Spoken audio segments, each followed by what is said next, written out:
নমস্কাৰ নিউজৰ বাতৰিলৈ স্বাগতম জনাই ষ্টুডিঅ'ৰ মজিয়াত মই উৎপল দাস চাওক আজিৰ বাতৰি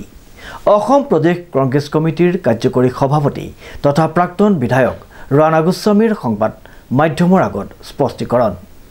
বিষয় ৰাহুল গান্ধীৰ ভাৰত জোড়ো যাত্ৰাক লৈ হোৱা বিতৰ্ক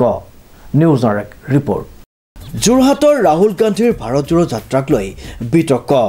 ঘটনাক কেন্দ্ৰ কৰি যোৰহাটত ৰাজনৈতিক যুক্তিযুদ্ধ এই ঘটনাক লৈ অসম প্ৰদেশ কংগ্ৰেছ কমিটিৰ কাৰ্যকৰী সভাপতি তথা যোৰহাট বিধানসভা সমষ্টিৰ প্ৰাক্তন বিধায়ক ৰাণা গোস্বামীৰ সংবাদ মাধ্যমৰ আগত স্পষ্টীকৰণ মানে মুখ্যমন্ত্ৰী মহোদয় কি কৈছে মোৰ বিচাৰ্য নহয় মই শুনা নাই কিন্তু হৈ যায় কেতিয়াবা ভুল হৈ গৈছে মানুহৰ মাজত গৈছে আৰু মইতো সেইদিনাখন গুৱাহাটীত বহু সময় আবদ্ধ হৈ আছোঁ গাড়ীত কাৰণ মাননীয় বিজেপি ৰাষ্ট্ৰীয় সভাপতি আহিছিলে যে আমাৰ জে.পি. নড্ডা ডাঙৰীয়া আহি তেখেতে গুৱাহাটীত সভা পাতিছিলে গতিকে চাৰিওফালে গুৱাহাটীত যাম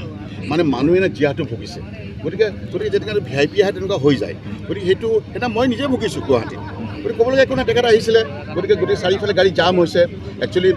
তেনেকুৱা মানুহ আহিলে হৈ যায় আজি ৰাহুল গান্ধী ডাঙৰীয়াক চাবলৈ জনতাৰ লিডাৰ কংগ্ৰেছৰ লিডাৰটো নহয় অকল কংগ্ৰেছৰ লিডাৰ হৈ থকা নাই ৰাহুল গান্ধী জনতাৰ লিডাৰ আৰু জনতাৰ মানুহ আজিলৈকে দেখিছে নাই ইয়াতে যিবোৰ মানুহ ওলাই আহিছে এইবোৰ সকলো কংগ্ৰেছ ফেমিলিৰ মানুহ নহয়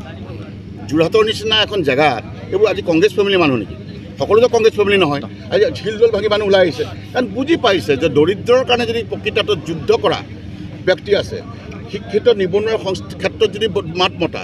কৃষকৰ ক্ষেত্ৰত মাত মতা লোকসভাৰ পবিত্ৰ মজিয়াতে কওক বা ভিতৰতে কওক বাহিৰতে হওক প্ৰকৃতাৰ্থত যদি বুকু ফিলাই মাত মতা এজনে ব্যক্তি আছে ন্যায় বিচৰা ব্যক্তি আছে ৰাহুল গান্ধী সেইকাৰণে আজি যোৰহাটৰ জনতা ওলাই আহিলে জনতাই গম নাপায় কোনটো ৰাস্তাই পাৰ্মিশ্যন লৈছে সেইকাৰণে হুকে গড়াই দি গুচি গ'ল